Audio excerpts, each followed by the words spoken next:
All right, hello and welcome to tonight's stream. Um,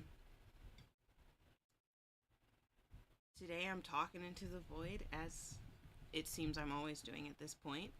Uh, let's hope my internet connection is fine. I don't know what it's been doing the last week, but I'm always getting warnings on various different things that my network connection might be bad. Um, which is crazy because everything else says that it's excellent, but I keep getting warning pop ups, so who knows? I'm not that tech savvy, so I really do not know. Oh, is that what I was trying to do? Okay, multi-control is not second screen. All right, sorry. Little backtrack there. Doot.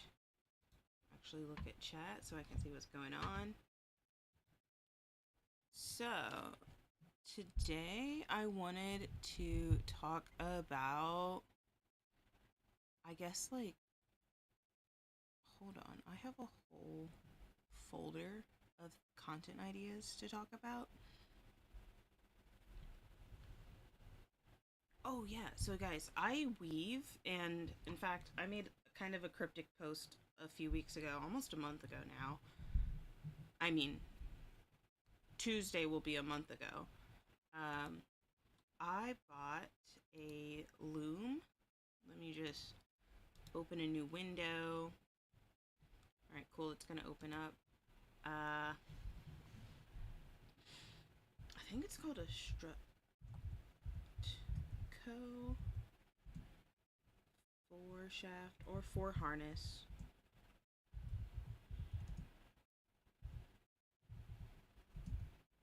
Table loom. I haven't taken any photos of Struct. Oh. And another instance of why I think I might be dyslexic. So, let's see. Mine has a weaving width of about 20 inches. This is the same model that I have that I bought. I got so lucky for $50. I was able to get my hands on this. And most people are selling it, like this one says, for $100. So the worst ones that I have seen have actually been on eBay where people are selling like this same loom but in terrible condition. They have so many. Oh, my school has one, or I've graduated now, but they have one of the metal ones, a skinnier frame, probably like this one or this one, and these two in the background, maybe even this one. Um, and it has 8 shafts. Looks like all of these are 4 shafts. Shame. I like this band loom here. That's fun.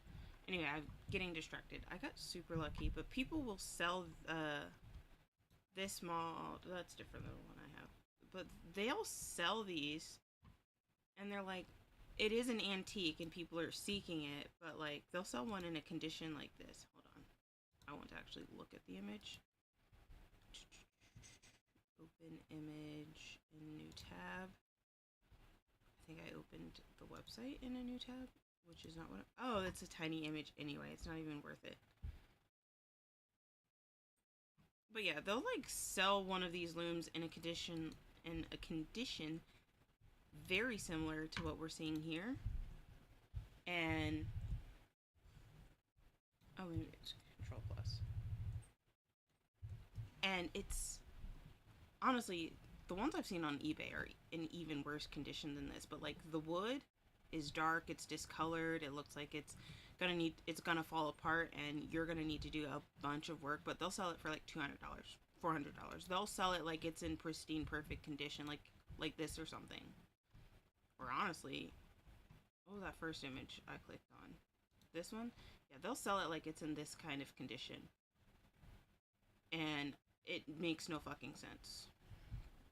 And you still have to fix it up because it'll be missing a shaft or pieces where it makes it not functional.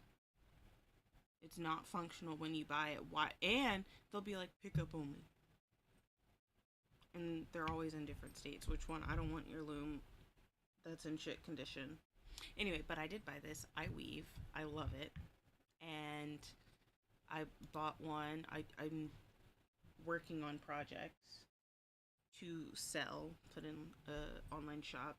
I just have to set up an online shop. Um, ew, what did I just do? What even is that? AI mode? No, that's where the all button is supposed to be. Uh, so yeah, I got a loom for $50. But you know what? They also gave me a usually people have it as a rug loom.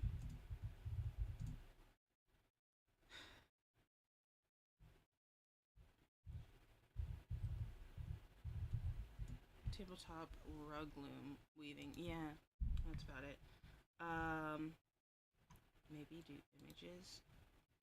So the seller that was sold me the big loom, they also gave me a rug, a plain weave loom for free. Ew. Hold on. Well, this is not the same model as the one I have. It works exactly the same way. There's only two harnesses instead of the four that my giant. Does this thing have 8 harnesses? Or I can't count. You know, we're gonna say that I can't count. It's super cool. Uh, so I got it for free, and I just haven't used it because it's dusty. It's currently in a trash bag because I don't want its dust to get onto all my stuff. Honestly, and the rug loom that I got is all wood. You know what? This is actually a pretty good photo. This is a lot like the one I have. Ew, that's not what I meant to press. Ah. Open image. Thank you. Why does it keep opening Reddit though? I don't want that. Gross. Open image in tablet. Have I forgotten how to use these things? Okay, cool. So anyway, plain weave's fun. Um, Definitely great for messing with. I don't have a real purpose for it, but I got it for free. I just really wanted the tabletop loom. I just really wanted the four shaft. But here's the best part about the four shaft. I got one that's a 20-inch weaving width. It's only got four shafts. There's some patterns that I really want to do that are five, but my budget just will not allow for finding something that's more than four shafts. So there's plenty of cute things that I can make with four shafts. I am just a stubborn idiot. In fact, there's a pattern I did recently on a project at school, and it was like literally, if I wanted to make it, I only need one more shaft. I need five shafts, but I'm stuck where I'm at. Anyway, so as I was saying, I weave. I like doing it. That is what I made a cryptic post about. I made a cryptic post on Twitter, or sorry, X, that, and I was talking about weaving. I now need to get a additional camera so I can have it facing my hands while I'm weaving, um, and I can make content about it.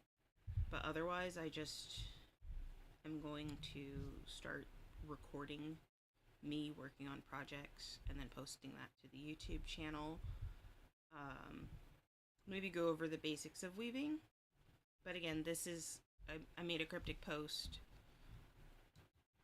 on Twitter or on X a while back, and this is what it was about.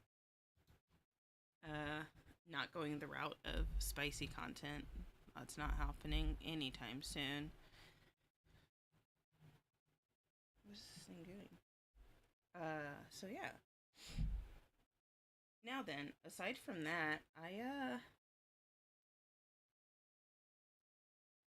just need to get that part started. What I wanted to talk about most though is business. Not how I do business, but like what I've encountered um over just a year of doing this. And technically, it's been slightly over a year because this kind of stuff started as soon as I made my what the heck is this thing doing right now?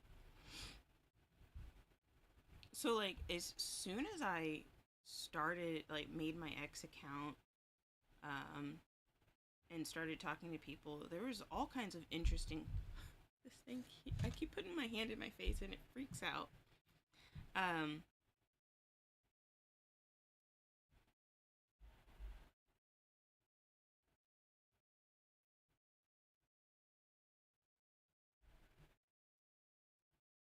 how to choose that is a different thing.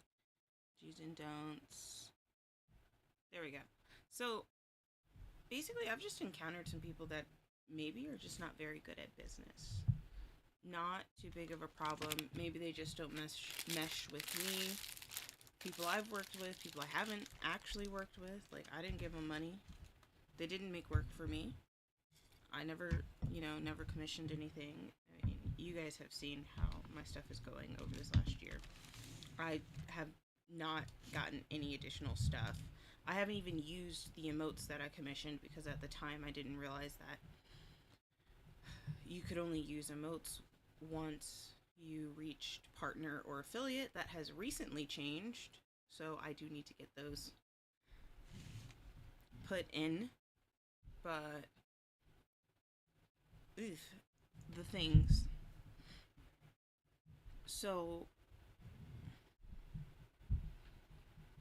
when I started, I had a budget of how much I wanted to spend on the very basic things like my model, my overlay, and emotes. And then later I realized that one, I couldn't use my emotes like I just said. And, I.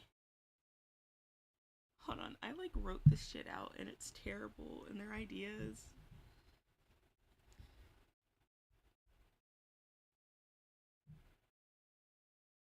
Right, I bought the emotes. I commissioned them. Then I realized I can't even use them until after I reach affiliate or partner. So that was, as of right now, that was $100 down the drain. Um, and altogether, just on my basic setup, I've spent just under $1,000 for everything. The model was 500. The overlay was like 100. I'm exaggerating on that. And then I got my logo and oh my gosh, logo and banner. I commissioned that as well, and that was like 150. It's great. I have gotten a few updates to the model, probably about a month after I debuted, maybe two. Um, but yeah, but I quickly got to a point where I realized that while it would be beneficial to put more money towards updating my model, updating my overlay, um, and even creating a background for, the space that Ryoko lives in. Or sorry, that I live in. Um, it's great. It's helpful. It doesn't make sense for me to do it right now. Um, if I'm not making money from this yet, it doesn't make sense to invest a bunch of funds into it, especially if I'm not really in a spot to do that. Um, please don't feel sympathy for me. I'm actually just budgeting and trying to be smart in some semblance of intelligent about my financial decisions. It's That's all. So I'm sure at any point I could have put a bunch of money towards upgrading these things and probably I could have had a bigger budget when I got started, but I had never actually streamed before. Why would I put money towards those things? And I've not even really done a good job with this stuff. And I not really in a position to dedicate a ton of time and energy to the things. There's so much I still need to learn and start doing. and that's just all the free stuff. Putting that $1,000 or $2,000 into something that I'm getting started with, and I can't even do things to the degree necessary that it would make money. Yeah. So I had my budget. I've put that money into it, and the next thing I'm getting, I got some updates to the model, right? But the next thing I will actually budget for and get updated is my overlay. Um, I will go to the same person who designed it, which is Chibi Artist. On, hold on, did I? Is that the right person? I feel like I've been looking at somebody's post and it's not actually. I know who made my stuff, but I feel like I've been looking at someone who's the post of someone whose profile just looks a lot like theirs, and my brain is mixing up usernames. So let me check that real quick. Like, I have to be accurate about whatever I'm saying. Oof. All right, I have some rice that's done. You know what? Replies. Oh, yeah, I've replied to a lot of things. Highlights, articles, media. Okay, this probably works. Ah, Sicily Chibi Art. Well, that's the tag. Yeah, okay. Chibi Artist is the person who made my overlay. She also made my emotes. And hold on. Well, the avatar is female. I'm just gonna stick with that. I will be going back to her to get it animated because I want it animated. I think this overlay will look so nice actually over when it's actually animated. The only reason why she didn't animate it is because I told her not to, because I needed the cheapest option, because the cheapest option fit into my budget of all of the things I bought to get started. The model, the overlay, the logo, the banner. Yeah. And then I went and got an update to my model, forgetting that I needed to get this shit up animated. So, oops. Um, right. So, I'm getting a little lost in the woods yet, right now, but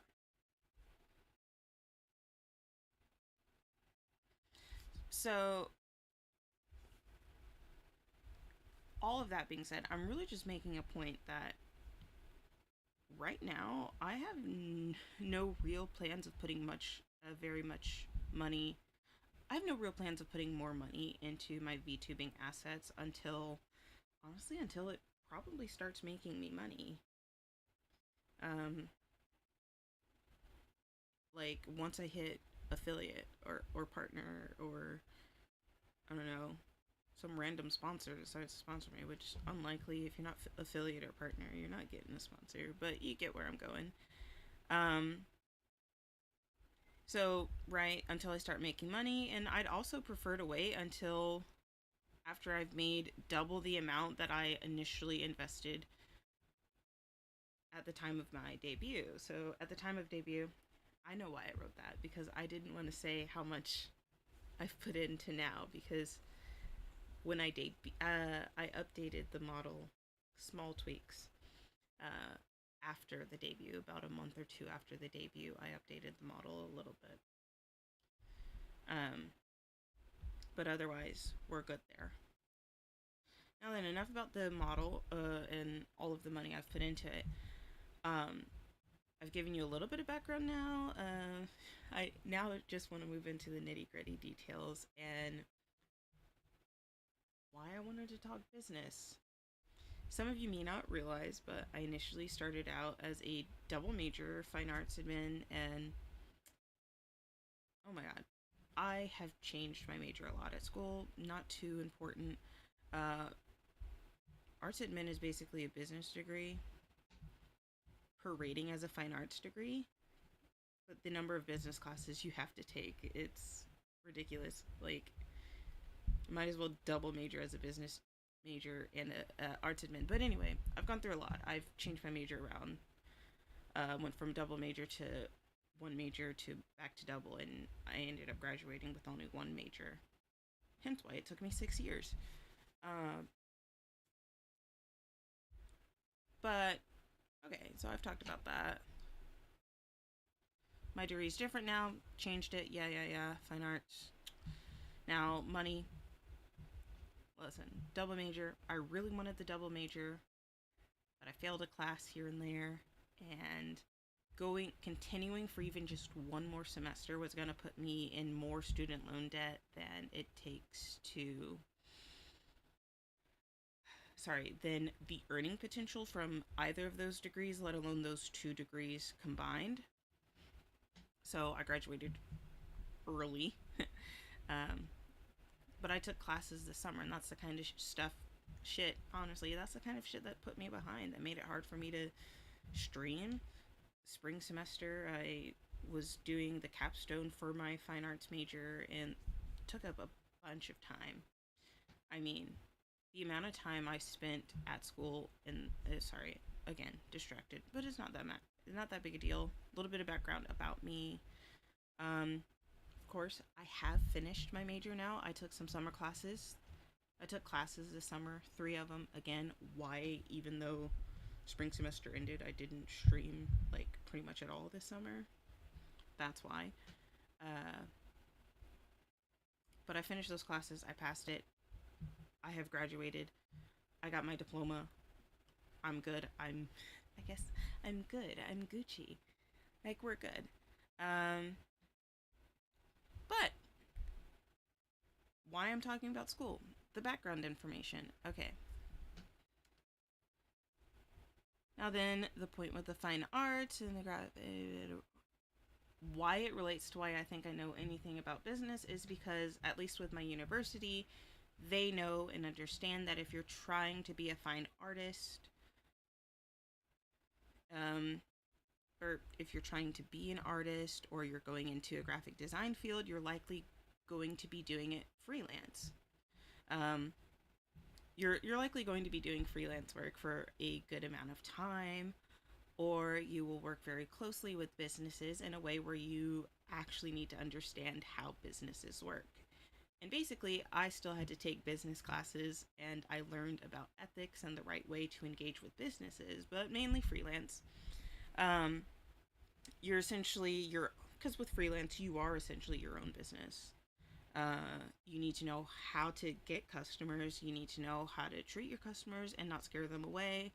And that in the case of freelance, transparency is probably going to be your best bet. But also, if any of you ever work with me, uh, or I commission you for something, or y'all commission me for something, some of you may realize that I prefer to make 3 payments. It's not because I'm broke. Sorry, I am broke, but it's not because I'm broke. To be fair, any number of payments would work, but I prefer 3 or 2 payments.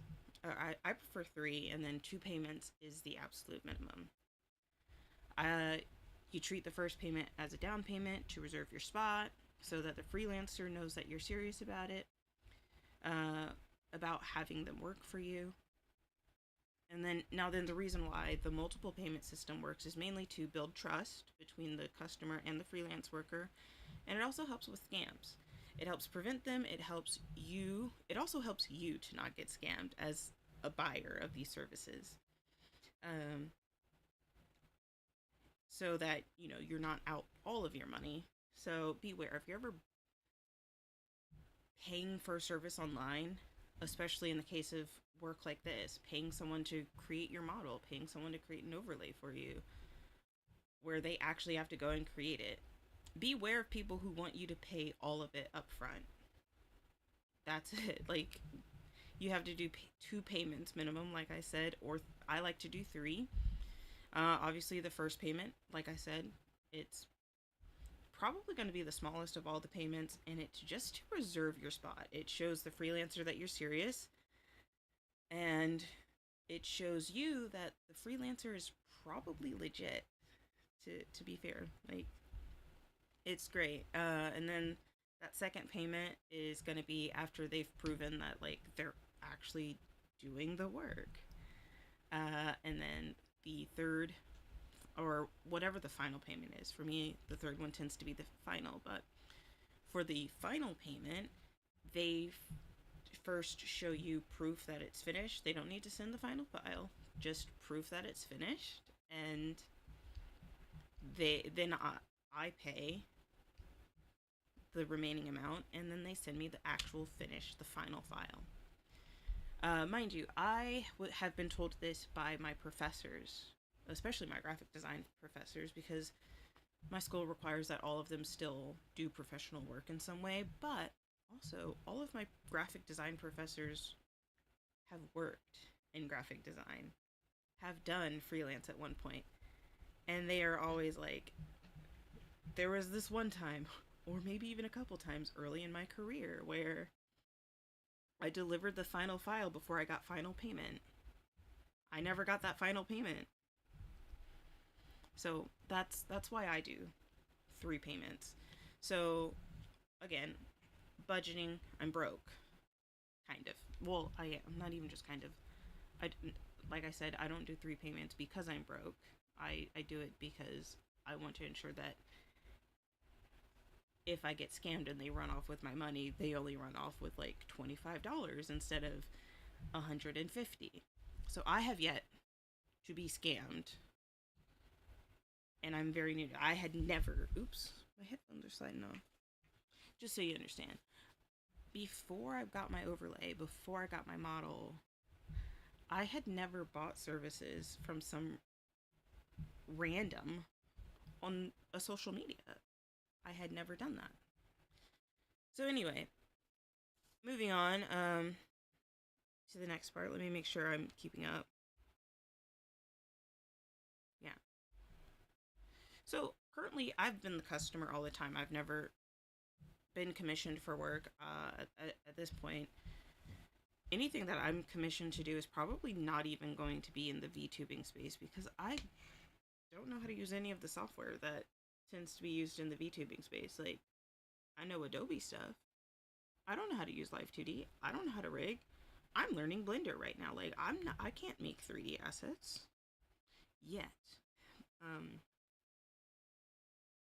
So part of why I do this, like I do a 3-part payment system when I commission work, is to protect myself, purely to protect myself, so that I don't get scammed. I already told you I learned this in my graphic design courses, so I'm great. Professors told me. And then you should never start work until you've been paid first. So again, that's what the very first payment is for. That is part of why I even pay first. I know that as a soon-to-be freelancer from people who've freelanced, you don't start work on any of your projects until they've paid you to do it first. Yeah. You should, okay, you should never start work until you've been paid first, even if it's just a small fee. So also from the standpoint of the creators, you are doing a multiple payments system so that you don't get scammed and have somebody walk away with your work that they didn't pay full price for. This is also why there's a bunch of creators online that are telling other creators, you should charge for like even your sketches. Like, it doesn't seem like a lot of work to you, but people come to you. They'll ask you, "Hey, can you make?" They'll do all this conversation with you, ideation with you, and you provide a little sketch of an idea you're working on, and then this person stops talking with you because you've just done like probably at least an hour to 2 hours of work for completely free. You gave them a sketch, you gave them your work for free, and now they've run off and given it to somebody to then work with. So don't put pen to paper for a potential client until they've paid you. And that's why portfolios are so important. But uh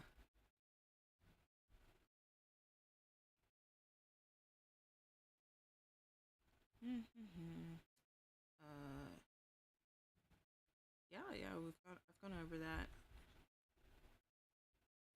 All right, now then, when it comes to getting customers, there is a correct way and a wrong way to do it. And this is something that has bothered me since the beginning of my whole VTubing journey, even before I debuted.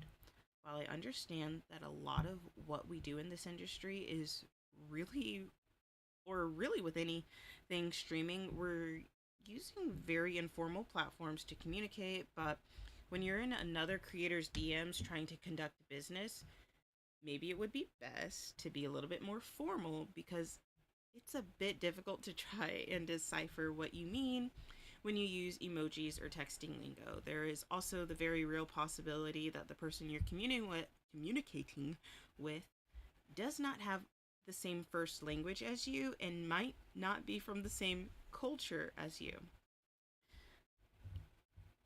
And believe me when I say this, I don't want this to be a DEI kind of thing, but not all language is inclusive. There are some people who may not have the same first language. Yeah, I'm kind of reiterating myself. But their first language uses the same Roman alphabet that yours does. But all this really means is that they have difficult they have different connotations for various texting lingo. It's not universal. Now for me, I'm just a person who has avoided the internet for years. I can't believe I wrote this. And I literally do not know what the texting lingo means. And I am not willing to learn. I mean, I am, but I would prefer not to. I'm always willing to learn. It's just, I have other things I'm trying to learn, and it's a lot. Um, I am, but not while I'm conducting business. And in all honesty, when money gets involved, I need to make sure that everything is as clear and easily understood as possible. And people understand, and oh, sorry, and please understand when money is involved, they are not your friend. You are not, I'm not your friend. You are not my friend. We are not friends. All right. You are hiring this person to provide a service, and they will provide that service, or they are hiring you to provide a service, and you will provide that service. Oh my gosh, there is a better way for me to phrase that. You're conducting a transaction. Yeah, we can have a little bit of informality when we're trying to build rapport, but whenever it comes to the nitty gritty details of what the customer wants and how much they should be charged for that service, you need to get out of the casual texting lingo with emojis and you need to go into direct business, concise, easily understandable, and formal language. And that might mean during the entirety of your conversation, you're using informal language. That's fine. But at the very end, you need to clarify with something along the lines of, okay, so I know we were talking. So I know we were talking when we were talking.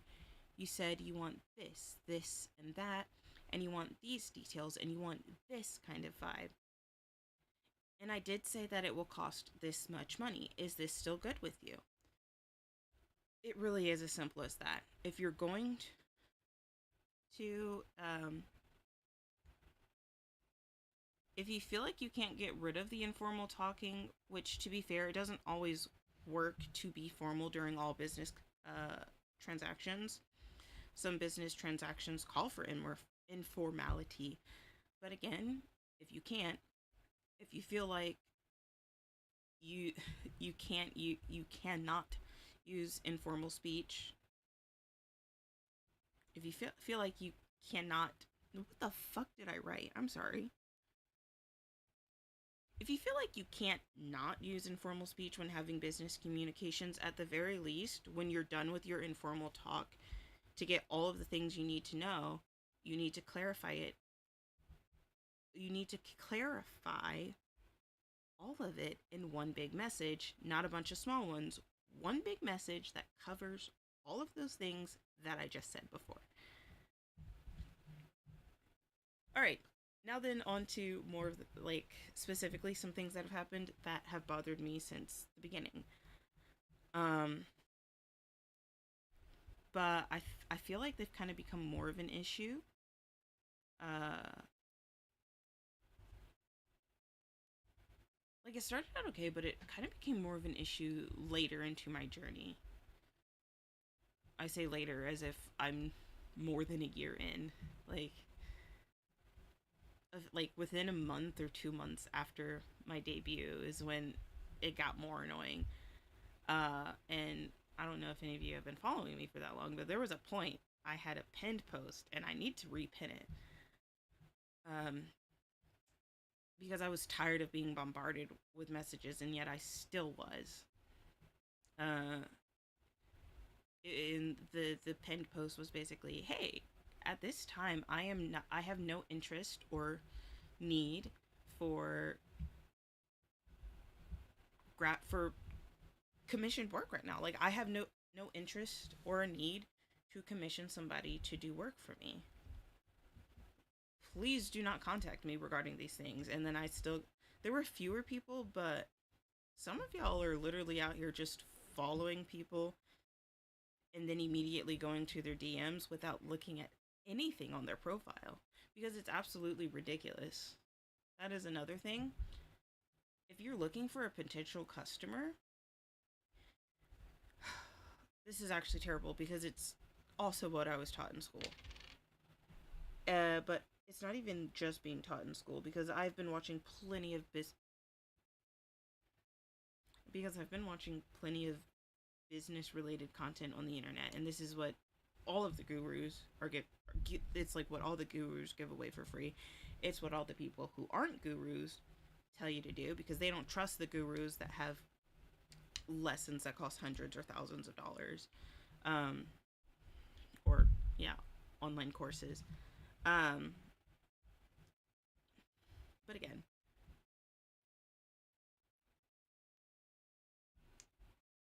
whenever you're contacting someone trying to find more customers or get a customer, you need to research them. You need to figure out what kinds of things they need and how you can actually benefit them, because going into their DMs and asking all kinds of basic questions, the questions that we get asked every fucking time, is ridiculous. It shows us that you don't know shit about us. Like, oh, the number of it's countless times. Literally everybody from the very beginning, even the ones that I ended up commissioning for work, which, to be fair, the ones that I commissioned for work, they were some of the very first people in my DMs, and nothing on my profile was as obvious as it is now. But I digress. It's everyone that came after, especially after my logo and banner were created. But going into my DMs with the "Hi, how are you?" That's fine. That's great. That's fine. Perfectly normal and is expected. It's basically what you're taught in business school too. Um, but then when you start asking questions about me, about Ryoko, about the business of Ryoko, oh, what are you, a streamer or a YouTuber, or like, do you do this or this? Do you play video games? Um, what kind of content do you make? Granted, some of these don't really apply to me because it's not on there, but I'm just throwing various questions out there. The kind of idiotic questions that if you do any kind of cursory research into the person you're approaching, you should already know these things. So instead of asking me, "Oh, do you stream?" Bitch, what do you mean, do I stream? It's on my fucking account. You should not be asking me if I stream or not, because it should be remotely obvious with even just cursory research into who Ryoko is. But yes, I do stream. Um, what do you stream? Video games, because that's all that my stuff has proven so far. Like, that's all I had done at the time. So instead of asking me what I do and then trying to figure out what you can offer me by that, internet stalk me to find the information you need. I'm so sorry. Like, that's literally it. Internet stalk them. If you are so desperate for someone to possibly commission, you need to go into them knowing absolutely everything you possibly can, to figure out if you can even offer them shit. Because what's the point in going into their DMs, asking them all of the questions that you should have been able to figure out completely on your fucking own, and spending 15, 20, 30 minutes, or honestly, with the way I reply to some of y'all, like, you are wasting hours of your time, sometimes multiple hours. You're just wasting your time talking to me, because I immediately I see your text, your DM, and I'm just like, ugh, another one. All right, I'll do the thing that I'm supposed to do because I care about business. I want to do it right. How are you today? Oh, I'm great, thank you. And you?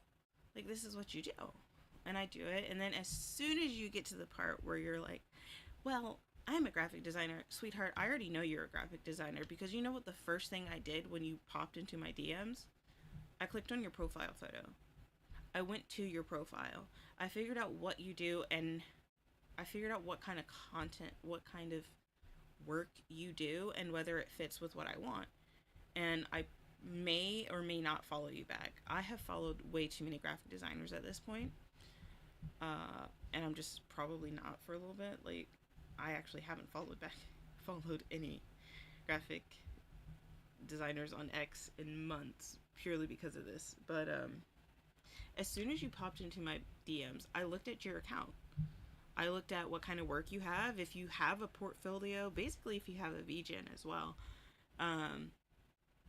And if the work in your portfolio, listen up, most of y'all don't have a real portfolio, which is fine. Y'all do not make the kind of work that, that's not really true. There's plenty of, like, companies where the type of work that people make in the VTubing industry can easily, like, you can transfer that to so many things with a W2 job. But besides that, again, most of y'all don't have an actual portfolio. It's just what you've posted on your social media. You don't have a dedicated website of showcasing your work and various things. Like, it's not that big a deal, though. Like, everyone's portfolio looks different. And if you've got enough professional work, that is your portfolio. You don't need to have your experiments and whatnot. But besides the point, I look to see if you have anything posted of work you've done. But especially, I'm looking to see if there are other people that have commissioned work from you. I don't really care how recent it was. I'm just seeing if there's anybody that has commissioned work from you. And what it looks like, if I like the art style. Unfortunately, if I don't like the art style, I'm probably not hiring you. But if I see something else on there, like, oh, there's this one person whose overlays are so fucking sick, and I love it. I followed them. I'm like, okay, one day I'll have the money to, like, pay for these overlays, because this overlay looks like it's gonna cost a couple $100. There's no way it's not, and I can't budget for that right now. Sometimes I see people whose models are just so fucking gorgeous, so crisp, and I'm just like, nah, the amount of money that I would be spending on just that live 2D model, I honestly want to use that as my budget for my very first 3D model. But besides the point, I'm so off track now. My rice is gonna be burnt on the bottom. So portfolios. I'm just looking at your stuff, seeing if you're worth it, and really just creating a backlog of people to contact in the future. Because it's, as much as I would like to stay with the people I've commissioned, because it's easier. It's so much easier to just stay with the people I've commissioned work from in the past. There is always a possibility that the way I want to conduct business does not work with the way that they conduct business, and I no longer want to do that. Or there, with business, there's always the growing apart. Your business is growing in a way that theirs is not. And it's also business. Like, I can't feel bad about wanting to go to different creators. or wanting to seek services from a different place, especially if I know that the kind of service, the kind of quality, the kind of whatever I'm looking for is not available in the person I currently receive services from, if that makes sense. But also when it comes to how some of y'all conduct business, like, I just don't want to work with you ever.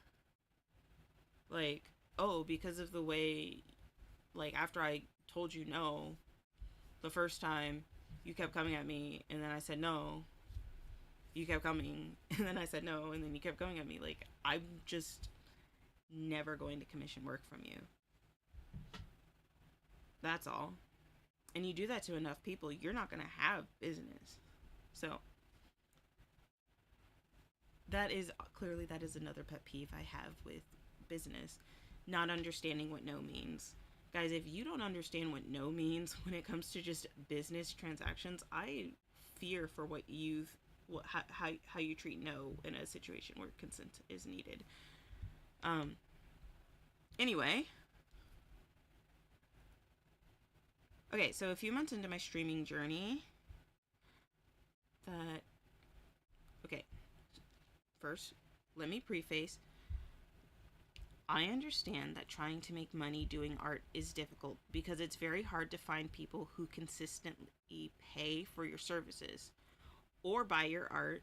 And if you don't have a day job, it's very difficult to eat and live as an artist, which is why we call, well, that's why we're called starving artists. It's completely understandable. I've got that. I have a fine arts degree. I fully understand what is about to happen in my life. However, I hate when artists make that my problem as a customer. And you should too. No one told us to go into this field. No one told us that we could make a ton of money doing this. In fact, people have told us our entire lives that it will be difficult to make money as an artist. And what are we doing? We're going and trying to do it anyway. And it's very difficult for me when an artist within the industry goes into my DMs and essentially says, hey, I need a little extra money this month. Could you commission something from me? Now then, if I'm already looking for an artist to do something, I might go ahead and say yes. And I have, literally, on one occasion, but I cannot stress to you how unprofessional this is. It makes me feel very uncomfortable. But yeah, also, it makes it difficult for me to want to go back to you to commission something from you in the future. And it's not even to spite you, it's because I don't want to feel uncomfortable again. It makes me feel like, oh, if I keep going back to them for work, they might essentially ask me for money again in the future. And by the way, when you go into someone's DMs and tell them outright that you haven't gotten enough commissions this month, could you commission some work from me? You've just essentially asked a stranger on the internet that you've never met, hey, I'm broke. Could you lend me some money? I'll do work for you, but I really need that money. I've already gone over how I find this to be unprofessional. But yeah, like, don't ever go into someone's DMs asking them for money. If you really need the money, you need to make it seem like you have something to offer them. But do not tell your potential customers that you need money. All right, I just read off of a thing I wrote a little bit ago, but all of this point stands. It's deeply unprofessional. So if you like, because it's essentially guilt tripping us, like looking for customers, like you're always trying to get money from whoever you're going to for stuff. Like, I get it, it's business. I know, okay, you're not just coming to me because you are offering me work. You're trying to build a clientele because you need money. You're trying to build a clientele because in order for you to be a full-time artist, you need a big enough clientele to support you. If your clientele isn't big enough and they don't come to you often enough, you don't have any fucking money. I get that. I know you're coming to me for money whenever you say, hey, how are you? And you try to figure out what you can offer me. I get that. I know that. I know this is how it works. what I will never like, in like, and I did say it in the little spiel, but it's like going to a potential customer and telling them that you have poorly budgeted, you have poorly planned, you've essentially done something bad in your business. Like you're not no one's ever told me this directly, that like they're not doing well in their business. But that's what is implied. Hey, I don't have enough money this month. Can you commission some work for me? It like the only reason I'm like this will work once. There's some people it might work multiple times, but for me it's gonna work once, or it's or I will drop you and I will never commission work from you again. I'm telling you that right now. It's worked once, but it'll never work again. Never. Um yeah, don't make your clients feel bad about your living situation because this is your choice. Going into this work is your choice. If this is your full-time job and you are failing to meet some kind of financial goal, or like failing to meet financial stability because you've decided to make this your full-time job, that is unfortunately your choice. And you cannot expect other people to come in and help you, to commission work from you. Is that going to be your best work? Is it? I don't like I It's hard for me to think that it would be. Um and make but more importantly, I said that it makes me feel uncomfortable. I can't imagine how many other customers also feel uncomfortable. Now then, this emotional manipulation in business is used all the time in various different ways, but especially in marketing. We've all seen the ASPCA, right? The in the arms of the angel fly away. The sad dogs that are like starving. I guess cats too. We've all seen those. That is a form of emotional manipulation. I mean, it's for a great cause. And it works. It gets to your emotions. It makes you feel for those animals. And it hits emotional triggers. That's fine. But it's not as if the ASPCA is going up to you and saying, we're not able to provide the amount, we don't have enough financial resources to provide the kind of help that these animals need. Granted, the ASPCA is a non-profit organization. They quite literally don't have the money because of the nature of non-profits. All of the money they get is essentially donated by a bunch of people. That is why they're asking me for money, so they can do the thing that they do to help these animals. But you, as a freelance artist, or myself included, I haven't done any freelance work yet because I only just graduated, and I gotta figure out my plan and how to make myself look unique and have people come to me. I'm not a nonprofit. I'm not a 501c3 or a 504. No, 50c3, 50. I forget what the other one is. I'm not a nonprofit, and I'm certainly not a non-for-profit either. Everything I do is to be paid, right? Everything that you as a freelancer do is with the intention of getting paid. All of your income is fully taxable in so many different ways. You're gonna be bumfucked come tax season if you make money doing this, any kind of money, even if it doesn't turn out to be enough for you to do it on your own without also still having a day job. No, so you're not for profit. You're for profit. Which means you have to conduct yourself differently. Like when you come to somebody, if they know about business, like we get it. Like the nitty gritty, you're coming to me, you need money, but you are selling a product that I either want or actually need, so I don't mind.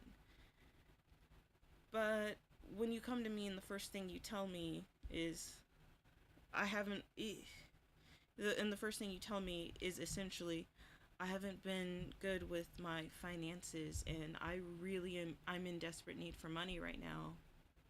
Can you help? Sure I can help.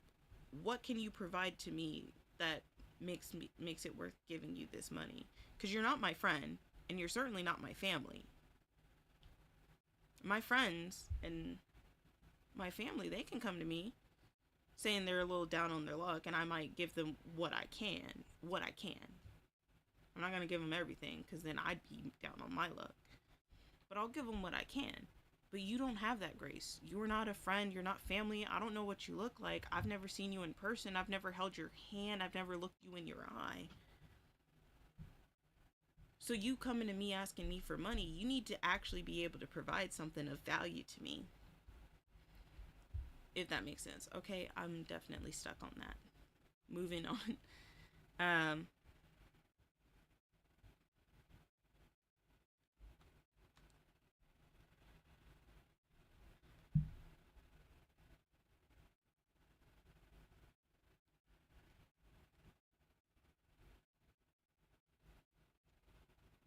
okay, so another thing kind of in the same realm is whenever one of you or anybody comes into your any freelancer comes into your DMs and ask if you can commission something from them, and then you in turn in the most respectful and professional manner tell them no, but they keep pressing you to hire them to do work.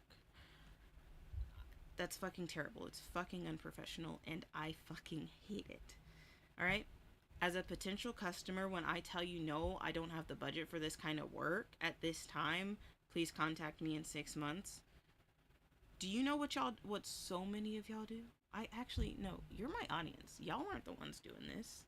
But do you know what so many people on X do after you say this to them? Oh, sorry. Do you know what you're supposed to do in this situation? You stop the conversation and you say something along the lines of, "Oh, I understand. Thank you so much. I'll get back to you in 6 months." And what you don't do is ghost them and then come back a week or 2 weeks later, or not even a month later, start the same fucking spiel and try to get me to commission you again.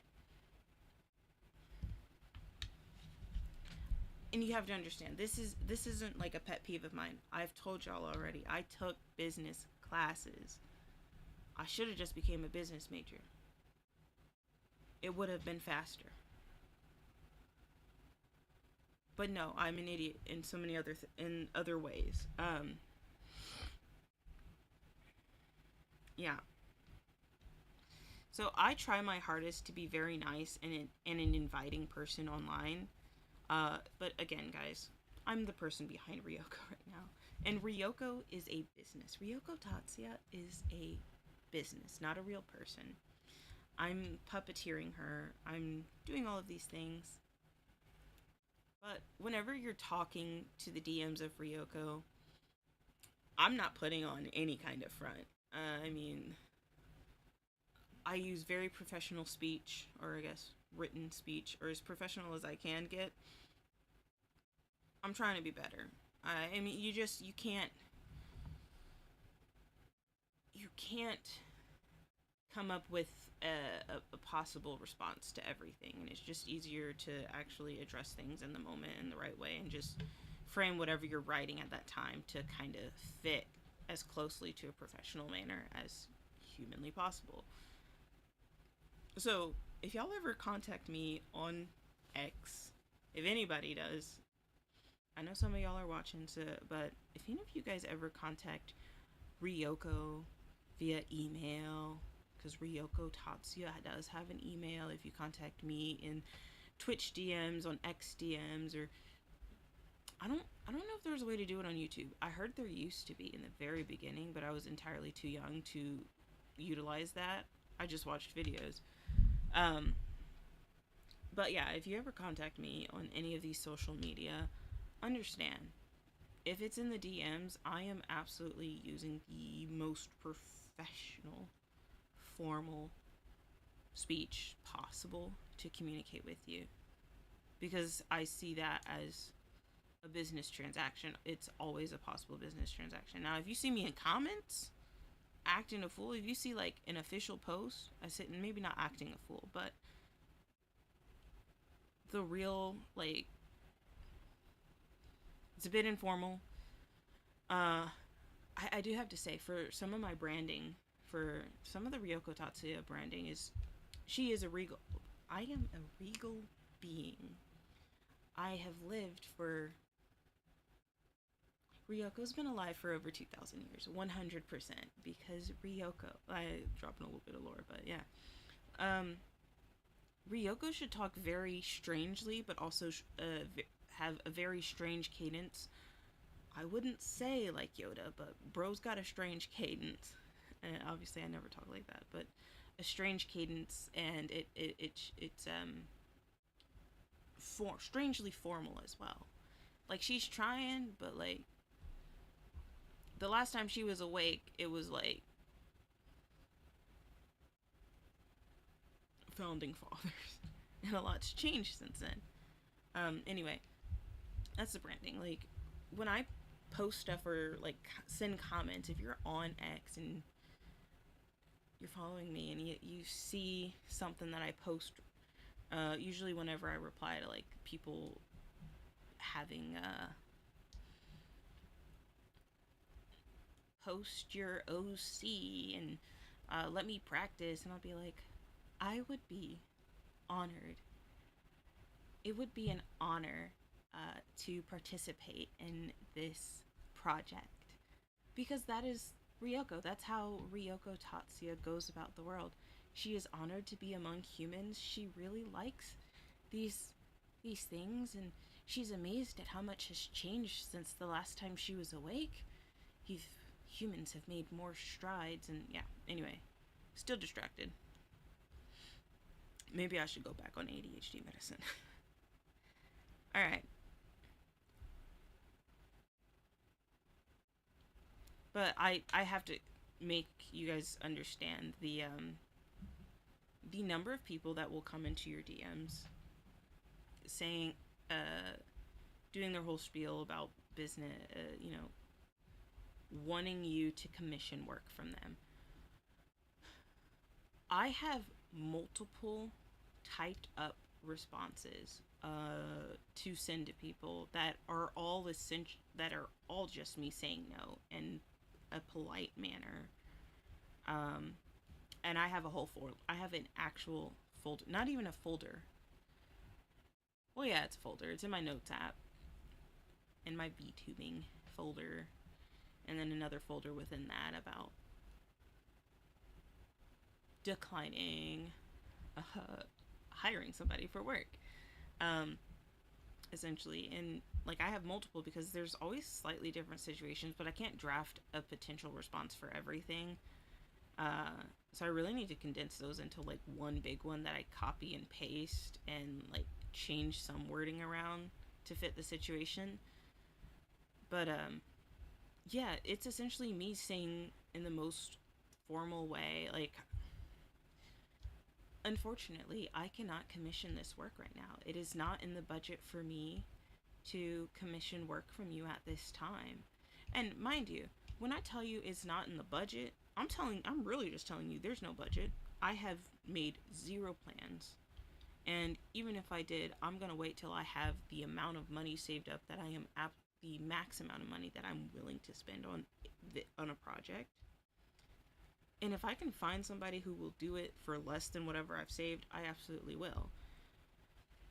And that's another thing where I do I don't do three payments just because I'm broke. I don't do three payments because I'm broke. Like, whenever, as soon as I give you the first small payment, that's like maybe $25 to get started, I have all of the money in a savings account sitting right there.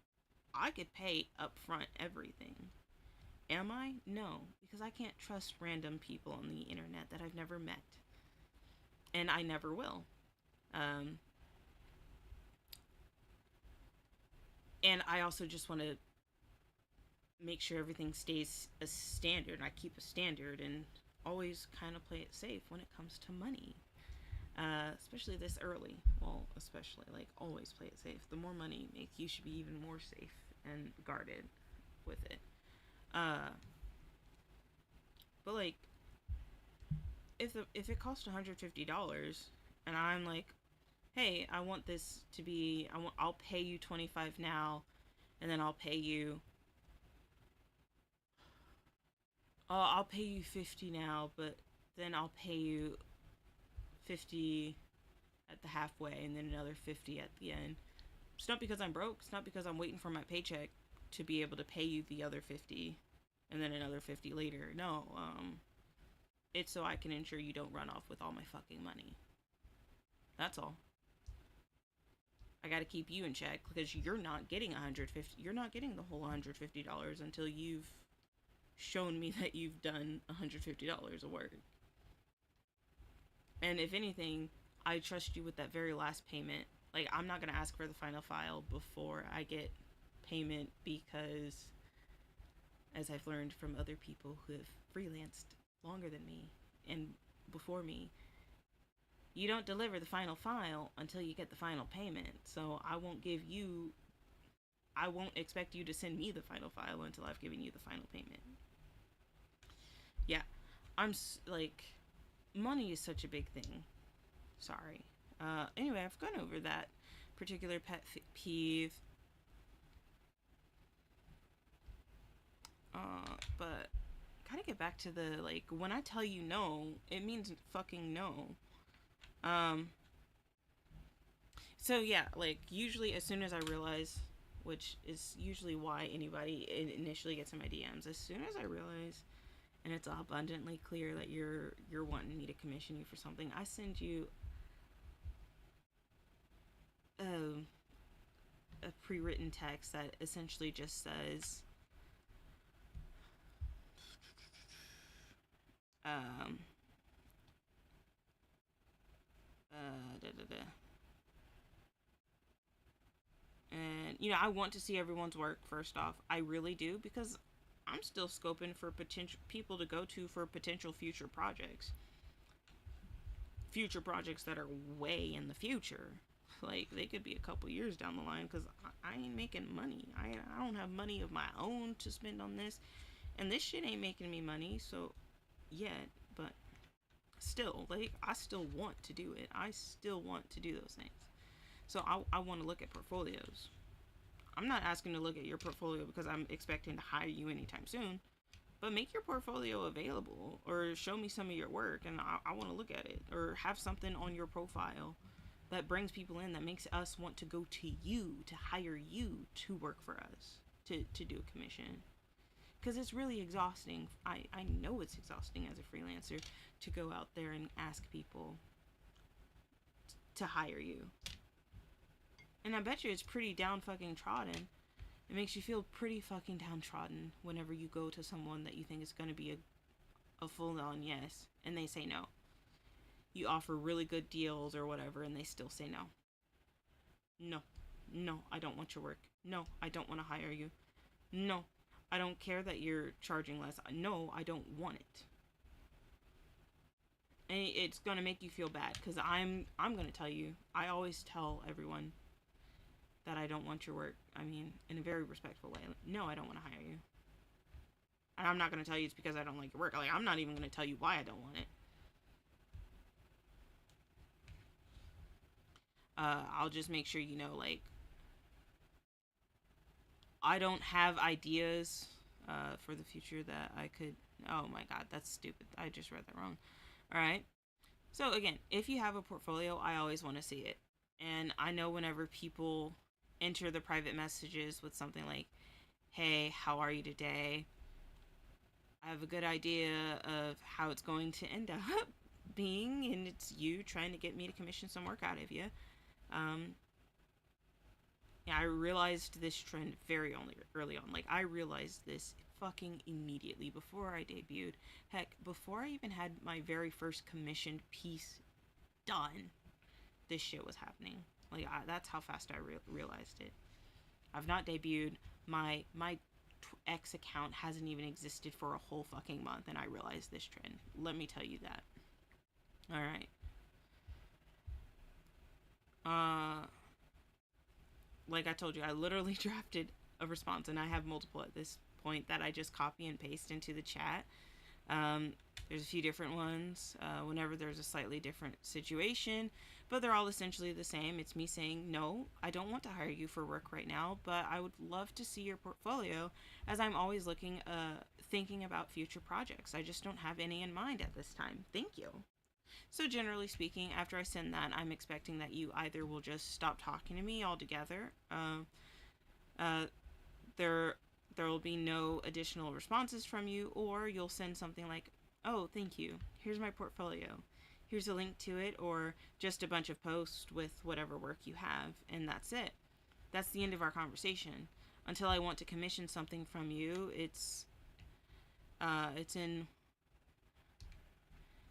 uh or, months have passed and you're like, okay, maybe they've changed their mind. But I have, especially in the beginning, I told nearly every single person that entered my DMs. I like that little bit, but I'd also be like, hey, contact me in 6 to 12 months. I'm hoping that by that time, like, not at this time, but in 6 to 12 months, I might. And I expect the same thing. Either you just stop talking to me altogether. Like, I'm not going to be upset that you stop talking. It's not the most professional thing, but at the very least, since I end it with, I always want to see portfolios. Like, it's good. Uh, at the very least, you can just send that. Like, oh, thank you so much for, giving me the time of day. Here's my portfolio. And I'll get back to you in 6 to 12 months. And then, yeah. And that's a great thing to do. That's what you should be doing.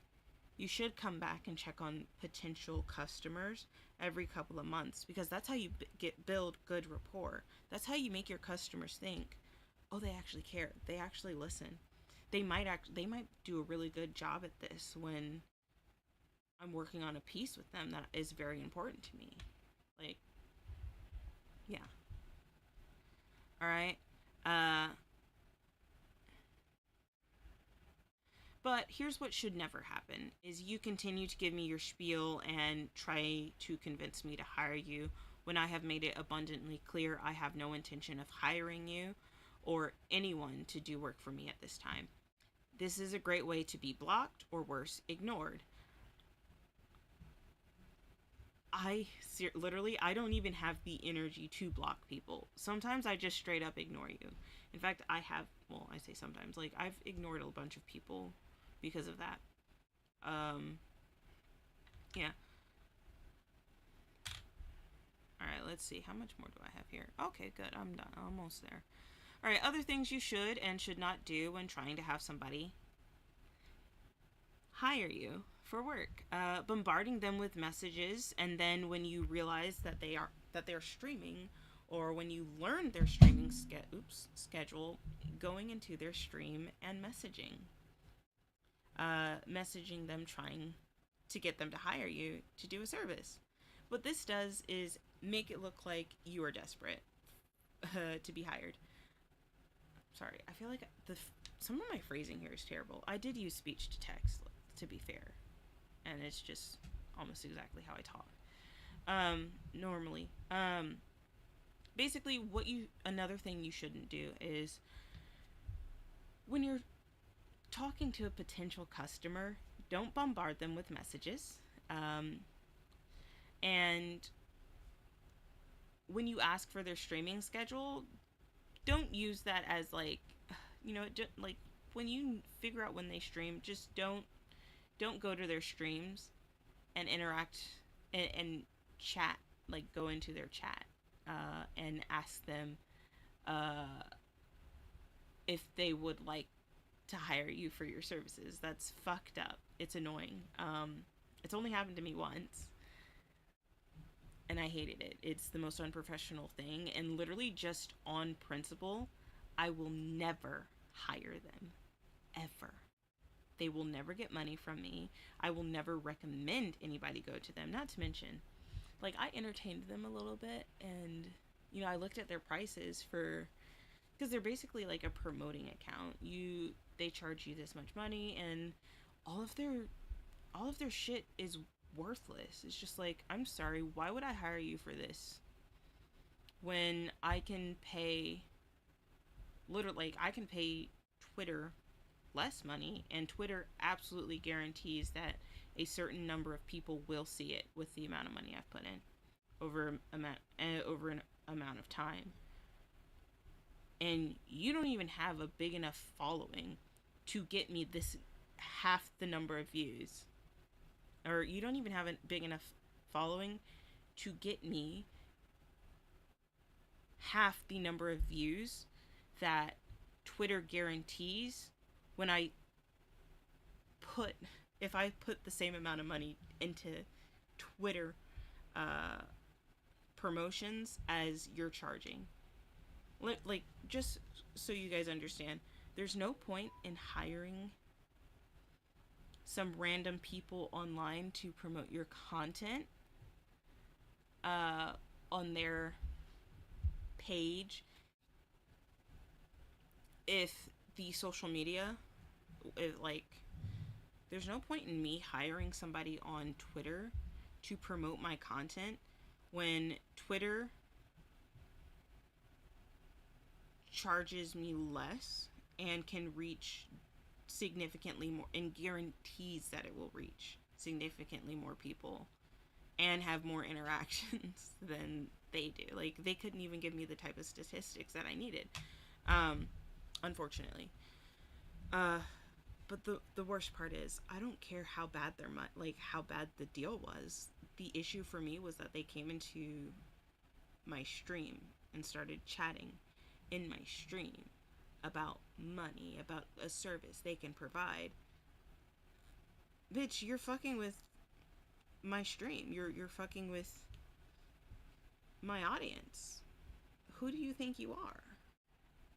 Who told you you could do this? What makes you think this is okay? Have you done this with other people? No, I don't want to hire you. On principle, I'm not hiring you. Get the fuck out of here. Um, okay.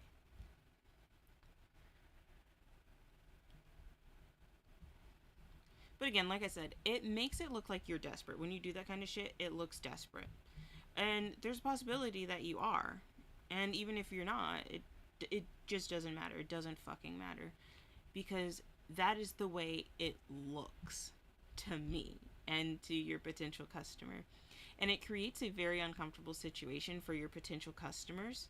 And while the service you provide has the potential to help your customer make more money, going onto their streams and engaging with them about your business hurts.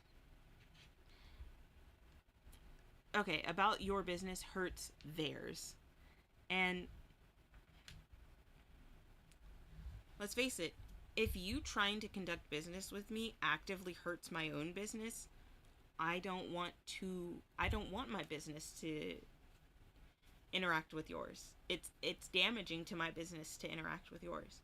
This is another thing about sponsors, and that's partly why, like, a lot of people who make adult content, like, the number of potential sponsors greatly decreases. It's because a lot of sponsors feel like sexual content is damaging to their business, and thus they do not want to engage with another business that makes and creates that kind of content, unfortunately. Which is also part of why Ryoko is not making that stuff. Ryoko's modestly dressed. I should have asked for some changes from the waist down. It's just, it doesn't really look like pants. It just looks like tights. It's not that big a deal. Yeah. So you conducting your if conducting your business ends up hurting your potential customer's business, they shouldn't hire you. They should never hire you. And in fact, they should avoid you like the plague, which is exactly what I did. Um, but again, when I'm actively streaming, this is a time for y'all, the viewers, the people who actually like my content and want to engage with my content, not for people who help me spread my content. This is not a time to be trying to negotiate the business, or sorry, this is not a time to negotiate the behind the scenes of a business. All right? It's not your time. It's my time. In fact, it's actually my viewers' time. Uh, and then creating a situation that makes it awkward for my fans, for my viewers. I just won't have viewers. Like, that's fucked. I don't know if any of y'all remember that happening. This was like September. No, was it September? It might have been October. I'm sure I can.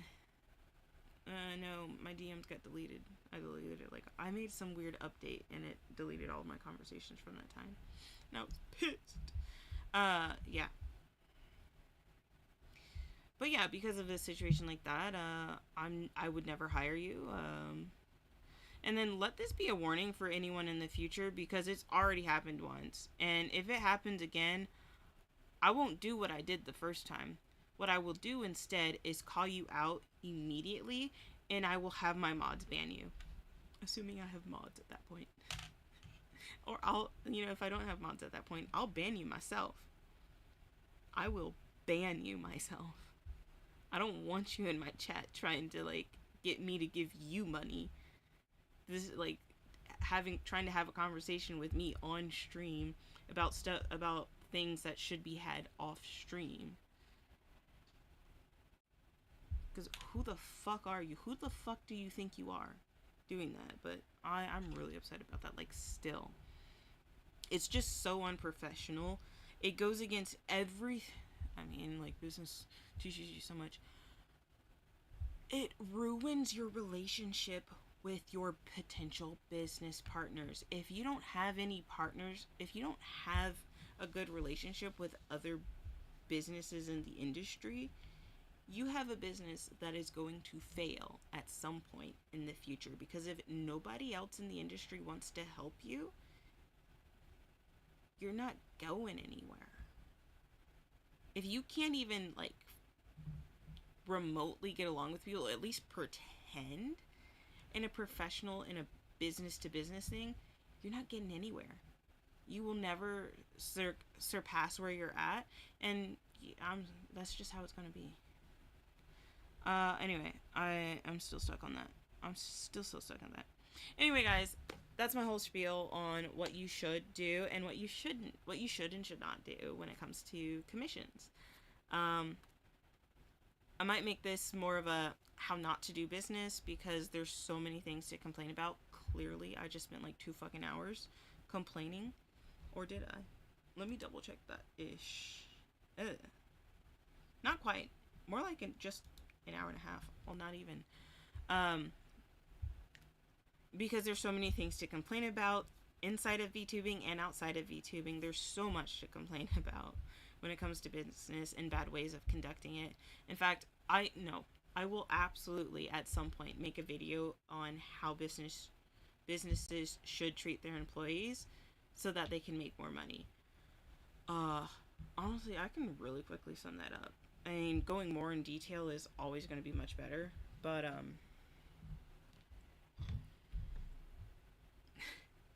treat your employees so that you can make more money. You don't even have to truly respect your employees. You just have to make your employees think that you respect them. And your employees will start to work better. They will be more productive. 100%. I say this as someone who's taken a number of business classes. No, I say this as someone who has seen multiple articles going over research, actual research that goes into it. A company, any kind of company, they will just make so much more money if they make their employees think they are being treated well, even if on paper they're really not. Even if these benefits that sound good are actually shit. If your employee thinks it's good benefits, your employee will work harder. Your employees will be more productive. I don't have any employees, so I can't utilize these things myself. Um, that I mean, there's so much about business. Like there's so many things that businesses could do that honestly wouldn't even actually be better. It would just make their employees feel better. Because unfortunately, a lot of us are actually dumb.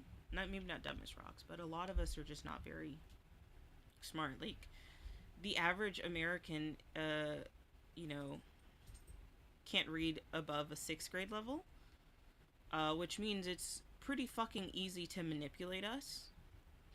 I myself know I can be pretty easily manipulated. I mean, my standards for a partner are pretty fucking low. Like a nice guy, if he's tall, it's even easier. Actually, no. He don't even have to be tall. I've had so many crushes on short dudes. He doesn't have to be tall. He just has to be good looking and nice and respectful and bro, I'm a fucking fall. I will fall. But anyway, like people are very easily manipulated. Also, may I recommend please take Psychology 101 at some point. If your high school offers it, especially like the dual credit one, take that class.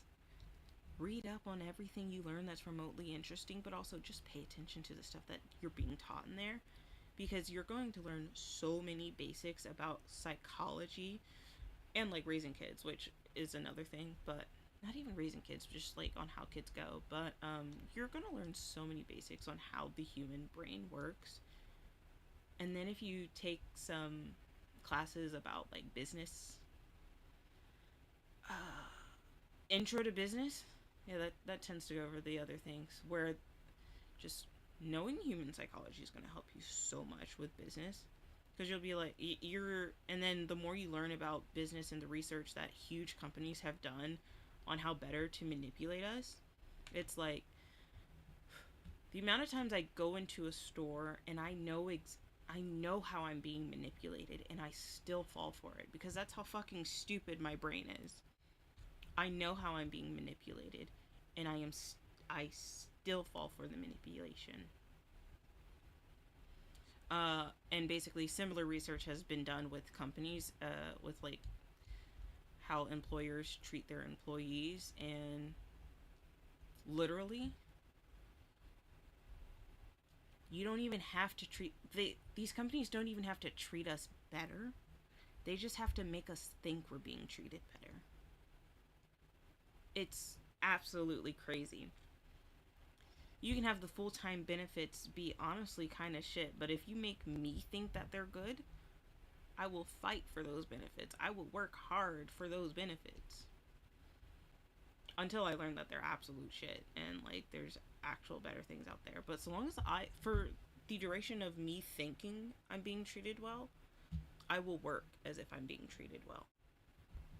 That's all these companies have to do. They have to make us think we're being treated well. And a lot of us will stop complaining about the unfair treatment. It's absolutely crazy. Anyway,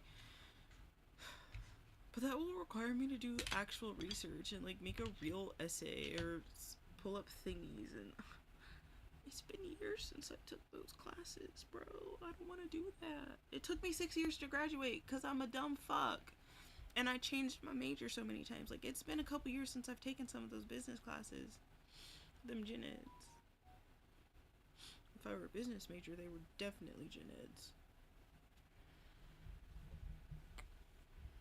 But yeah, take a psychology class, specifically Psych 101, that should be across the country in the US.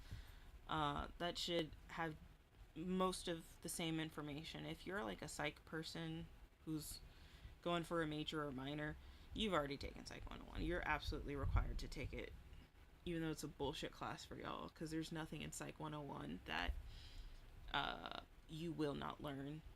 And there's nothing in Psych 101 that you will not also learn in years further in your major. In fact, you'll learn more in-depth information on it. Um anyway, I need to go to bed and I've been talking for like an hour and a half. I did have fun with this. It's a topic clearly that's close to my heart. The do's and don'ts of business. And there's so many other things. I'm sure there have been a few other things that have probably bothered me, but not near as much as what I talked about today. Just understanding when your customers tell you no, it means no. Um, and I know like y'all are hustling. We're all hustling here, and there's plenty of people on the internet who do business who are telling you, oh, if you talk to a potential customer and they say no, they don't want it, you gotta keep peddling it to them. It's just like, you can, and it might get to them. Like, you might get it, but like, that really only works with people who are not also running a business, in all honesty. Like, if you're selling your service to a person who doesn't necessarily need it or want it and isn't also trying to run a business, you're that first no is just like, oh, they just don't fully understand it yet. Let me tell them the benefits of it. And whereas for me, I'm just like, oh no, I understand the benefits. I just don't want it. Oh yeah, I understand it will help me. It can help me grow, but it's not actually going to get me more followers or subscribers right now. Like, my personality's got to do that before any kind of upgrades to my setup will, in all honesty. Just remember, sometimes you're selling to another business person and you might actually be required to just show that you're an actual benefit to me and that your I need your service and that you are somehow better than something else out there. Which also means you actually have to conduct yourself in a way that would make me want to work with you. I may not want your services right now. I may not need your services right now. But the way you treat me and talk to me, the way you treat me and interact with me right now is going to determine whether I work with you in the future. I don't need your services right now. But treat me nice, treat me right now. And in 6 to 12 months, when hopefully I'm doing better, I've got a nice following, I'm making money doing this, I'll go to you and ask, hey, remember this time? Remember a few months ago when you were trying to get me to commission you and I said no? Well, well, now I'm saying yes, but you're gonna have to, well, hey, now I'm actually looking for these kinds of services. Can you tell me if anything has changed with your pricing or this, that, and the other? Okay. Oh, they've changed a little bit. Oh, your prices have gone up a little bit. Inflation, completely understand that. Cool. Well, how much will it cost for, well, this is what I need. This is how I'd like it to be done. If you can do it that way, how much will it cost for this? That sounds perfect. There's no need to negotiate the price. Oh, that is another thing, guys. I am very much the kind of person, I'm not going to negotiate the price. If you tell me it's going to cost this, I'm going to expect that. That's all. Like, if you tell me, oh, it's going to be 150 for this, but really you need more than 150, you should have said that it's going to cost 200 or 250. Sorry. And remember, tips are not mandatory. And to be quite fair, while you are providing a service, you're not providing service in the same way that a server at a restaurant is. In all honesty, you're not. So you don't need tips. and you should not expect them. Ever. You should never expect tips in this line of work. You need to either charge a price, you need to charge prices that actually will work for you, or continue to work your day job. Because if the price you charge for your work is not enough and you really need tips to, and you rely on people tipping you for this, for doing this work, you're not doing your business right. You're not helping yourself at all. Okay? Just gonna say it right there. Ooh. If you need tips, if you are relying on tips as a freelance designer, you're doing it wrong. Or not even a designer, just as a freelancer. Like, what are you doing? Does it cost is the service you're providing worth $150, or is it worth more? If it's worth more, charge more. Because I absolutely refuse to tip. I don't even know, like, what would be an acceptable tip. Like, what percentage is an acceptable tip for this, for these services? Like, if I design a logo for somebody, if I do freelance work designing logos, I don't know. I need to throw some some random numbers out there. Actually, no, because I told y'all that I weave. I have a loom and I weave on it. There are a couple of weavings I made in the past. I had to calculate how much it should cost. At the time, I calculated it using a number that I knew for sure was accurate, which is like the federal minimum wage. And that was just for the amount of hours I put into it. And then, like, I have to factor in material cost and like overhead cost. Say, like, assuming I had bought a gigantic floor loom with 8 shafts, those are a couple thousand. I think some of the cheapest ones used online, people will sell them for like $1,000 minimum. And that's a good range. That's a good one. But again, overhead cost. Like, I want to slowly pay that bitch off. If, like, somehow I took a loan or borrowed money from somebody to get it, I want to recoup my cost for that. But then, other small things here and there, notions, fixing it up. It's a whole thing. Anyway, at the time, I calculated for this weaving that it would be, I should charge $75 for each handkerchief. First off, bitch, $75, remember. I calculated that assuming that I get paid hourly for my work. Minimum wage hourly at $7.50. I think I did $7.50, but I think the federal minimum wage is actually $7.25.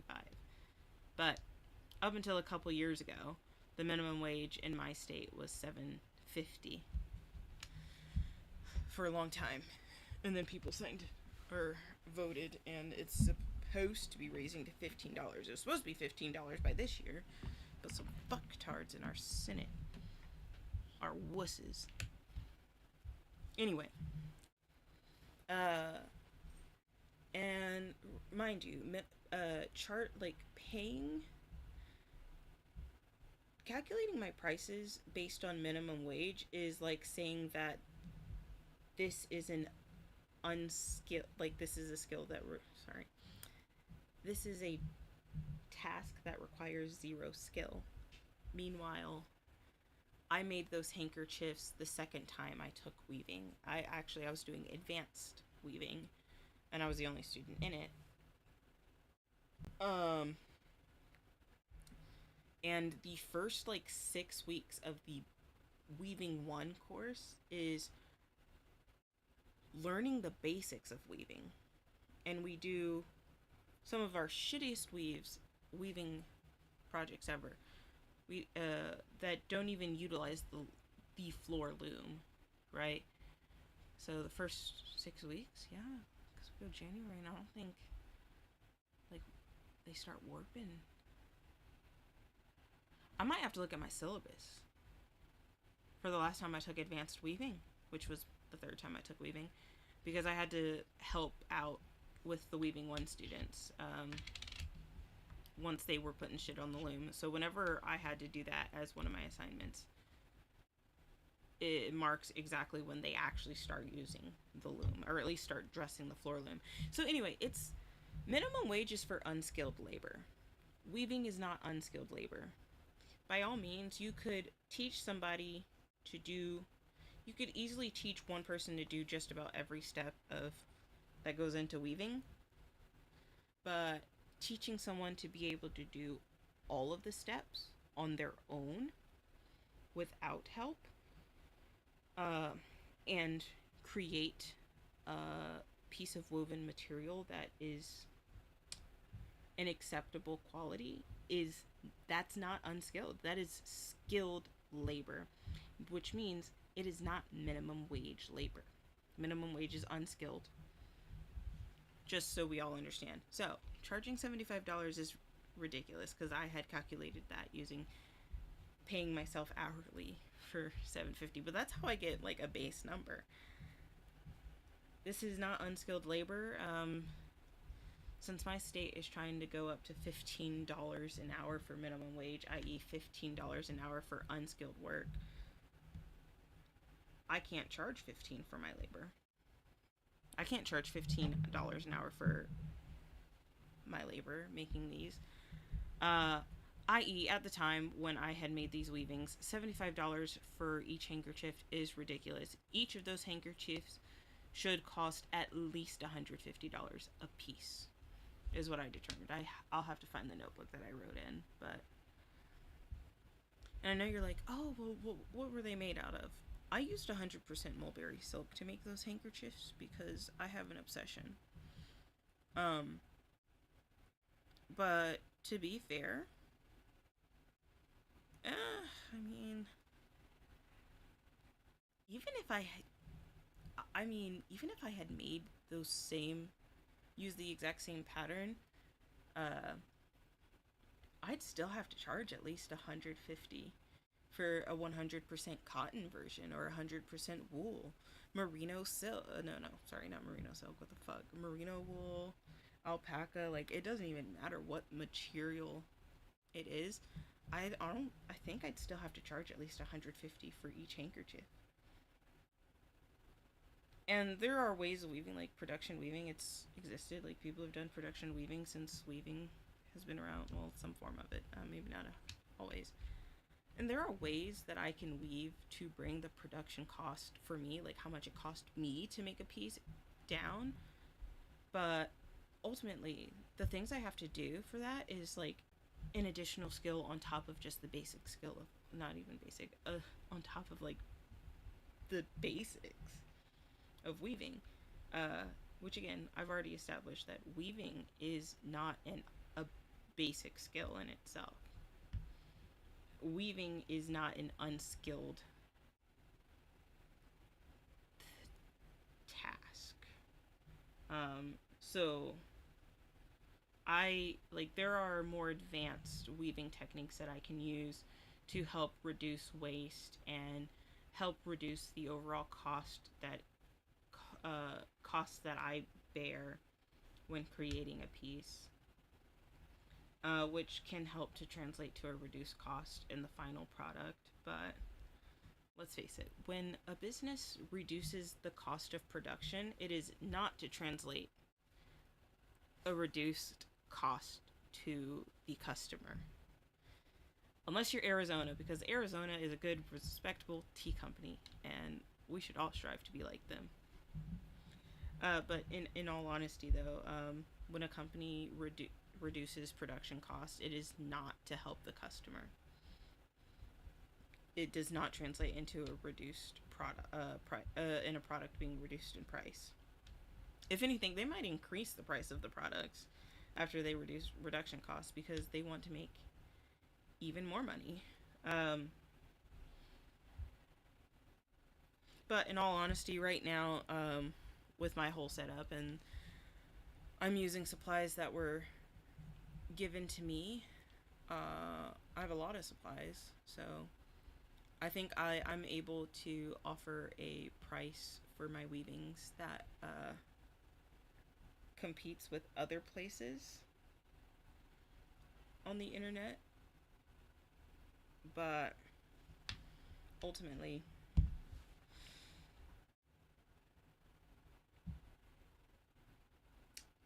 I will still end up needing to increase the price of my products once I run out of this initial once I run out of initial supplies and start having to buy new supplies, and I'll have to keep up with the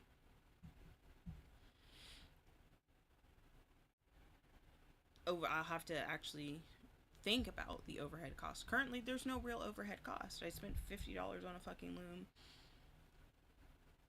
because I'm awesome. Um, I've spent no money on buying supplies. Granted, I only have one shuttle and one bobbin, so, and I have no cake winder. But yeah, one shuttle and one bobbin. See, I can get away with only having one shuttle, but I cannot get away with having one bobbin. And I'll have to buy some bobbins. I also will most definitely end up needing to buy some reeds. Um, Currently, the state of my loom is very, very much usable. I'm on my second project on this loom. It was supposed to be a test, but I'm really liking what's going on, and I need to turn that into a pattern. Um, cool beans. I'm really just wanting to experiment more with this loom itself before I really get into selling things, which honestly gives me time to also get a webcam to point at my hands for whenever I do live streams weaving. Uh, Whenever that, so that can start happening. Yeah, there's so much to think about going on here.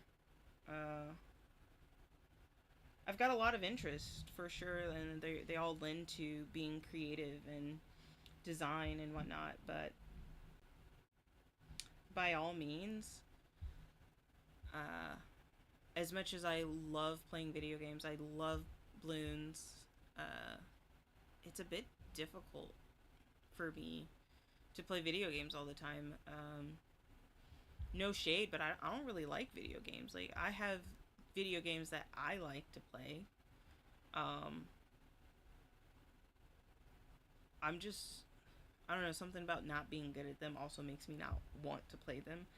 Uh, Unfortunately, of all the things that I have started over the years and been interested in and almost had pretty much immediate success with, video games is not one of those things. Like, I am not immediately good at it, and I feel as I get older, it's harder. There are fewer and fewer things that I try where I'm immediately good at them in some way, shape, or form. But video games, I'm just not good at, and it. Oh yeah, they should have. Oh wait, yeah, I've had ADHD the whole time since I was a child. I was diagnosed as a child, so like, very much if I can't get gratification from it early on, I just almost immediately lose interest in it. And I'm sure y'all have noticed on video games, like, and there's so many things that can make me lose interest in it too. Like, my internet being slow, I don't know how to troubleshoot that, and I have to troubleshoot that offline. So, yeah. Sorry, guys, there's a lot to go on about. And I don't have work tomorrow, so. Oh, yeah, tomorrow is Musical Monday. I might do a small short stream of me doing an update and figuring out my stream schedule, kind of on stream. I'll probably pull up Twitch. I don't think, yeah, my real name's not anywhere on there. Plus, the stuff that I'll be on isn't gonna bother that. Anyway, it has been a good night, and I have had a lot of, yeah, I've had fun, talking about the issues with like, talking about the do's and don'ts of business. I hope it's helpful. Maybe there's some people out there who are interested in, you know, having me commission work for them, who are going to rethink their approach. But um, I'm glad I went over that. I will still need to make an actual video about this stuff because this is terrible.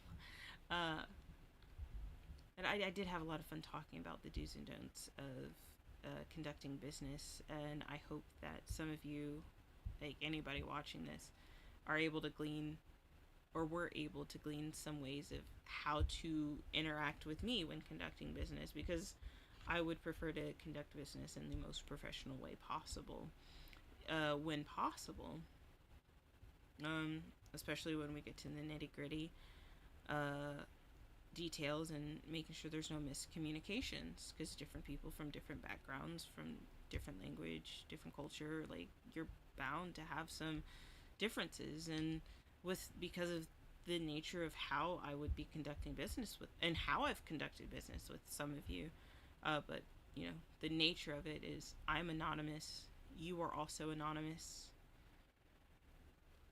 um, we know nothing about each other than these other than these personas we have given each ourselves. I'm i'm Ryoko Tatsuya. I'm a sleepy dragon, and I just woke up some time ago, about 2 decades ago, and so much has changed about this human world, right? Um, and that's my persona. So, like, yeah, we've got to do something. And I, like, y'all have different personas when you come on to here, and ultimately, if we're talking business, we need to talk business, and we need to be clear and make sure there's no miscommunication. I'm not like, if we're in the DMs, I'm not gonna talk to you from the perspective of Ryoko Tatsuya. I'm not gonna write as if you're talking to Ryoko Tatsuya. I'm gonna talk to you like I'm someone who works for the business, for the Ryoko Tatsuya. I'm gonna talk to you as if I'm someone that works on behalf of the Ryoko Tatsuya business, and is seeking to have, or uh, is seeking some kind of service from you. But otherwise, yeah, I really do love this. I think everyone can learn a lot about business. I mean, it's kind of hard to feel like I can talk about business and how to and how not to conduct it when I've barely started. I don't really have a functioning business of my own yet. How can I uh, advise people on what to do and what not to do? What gives me that authority? So, oh, I'm college educated. I've taken some business courses. Uh, there, yeah, like there's so many things about business that just, like, you don't have to go to business school. You don't have to have a business degree to start a business. You can be a college dropout and start a business. You can all the only bit of education you have is that K through 12. You got that high school diploma, and that you can have just that and start a business. Like, you're fine. But uh, you know, the business school is gonna definitely just teaches you, like, as if it's this strict thing you can follow in some weird way, while still telling you, well, you know, it, following these guidelines isn't always going to get you, but this is what tends to work and what has worked for a lot of people, and it can at least get you started. Um, but ultimately, finding that niche and yada yada is going to get you what you need. But yeah, yeah. There's so many things that you learn that you guys just have to learn. Um, you have to build rapport, because you never know if you're interacting with somebody who could be a potential business partner later, who can help you grow as a creator or as a business later. Um, and it's not as if you have to tiptoe. Like, if you interact with somebody who's just like, oh my god, they are a terrible person, I would never want to be associated with them. It doesn't matter if you burn down a bridge with them.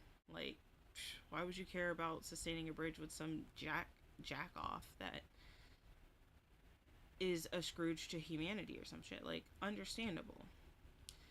But you still need to maintain, like, a cordial relationship with them in public to some degree, if possible. It really just depends on what's going on. Like, corporate world, probably, most definitely. I mean, that's what I was taught anyway, assuming, like, that's what they teach you. When you learn stuff in college, they're kind of assuming that you're going to be, a 9 to 5 suit, uh, working for somebody and not yourself. Um, but it's important to at least maintain a cordial relationship in public, because if you treat somebody like shit and terribly in person where everybody can see you, you're not just burning your bridge with them, you're burning your bridge with other potential people that you might actually like and respect. And why would you do that to yourself? Honestly, right? Uh but yeah, some of y'all, like, just, I say y'all, some of these people that I come into my DMs, it's just like, you don't even have to go to college. Just go online, go to YouTube like everybody else does. Maybe even go to a couple of Reddit pages about business and uh, how to conduct yourself in business proceedings. Whatever you're trying to do with your business. How should I talk to a potential customer, or how should I write when how should I write communications with potential customers? How should I interact with a potential customer that has stated they don't want or need my services at this time? um, or even, like, for me, like, obviously I've just told you how you can be a potential customer. How do you decline? How do you tell another business that you do not want their services without committing some kind of faux pas? How do you politely decline receiving services? How do you politely tell somebody, how do you professionally tell another business, no, I don't want your service? That's another thing that's so weird with business communications. Like, you can't outright say it. Like, you can, and it can work, but you have to butter everything up with corporate bullshit. But, like, no, I do not have a need for these kinds of services at this time. I don't have a need for these services at this time. There's nothing difficult to understand about that. In fact, you've just used a bunch of words to say, I don't want your service. Because saying I don't want your service is very rude and too strong. Um, yeah. And when you're new and you're just trying to build these business relationships, there's just so much to go wrong. You don't want to accidentally burn a bridge. You really just, until your business is on solid footing, you can't afford to burn bridges right now. I can't afford to burn bridges right now, which is great because I haven't burned any. Others have burned them with me. I wasn't rude to them. I didn't tell them. I conducted myself very professionally. I can tell you right now, I didn't burn the bridge. They did. I'm not gonna go back to them. I will refuse all kinds of contact with them, or I'll still be, like, respectful, but, like, it's always gonna be a no from now on. And until I have a big enough thing to just be like, hey, I didn't like this that first time you communicated with me, and because of that, I never want to receive your services in the future, or interact with you, or communicate with you. I'm not gonna make this a huge public thing, but, you know, like, no need to call people out individually, because, like, bad actors, people who are bad at business, you don't even have to talk about them. You don't have to tell other people not to support them. People that are bad, that shit spreads on its own. They are their own plague. They don't need other people spreading the word about how bad they are. They do it themselves.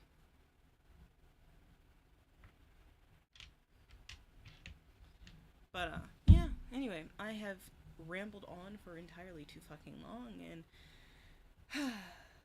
good night. Guten Abend. Bis bald. To, oyasumi. またね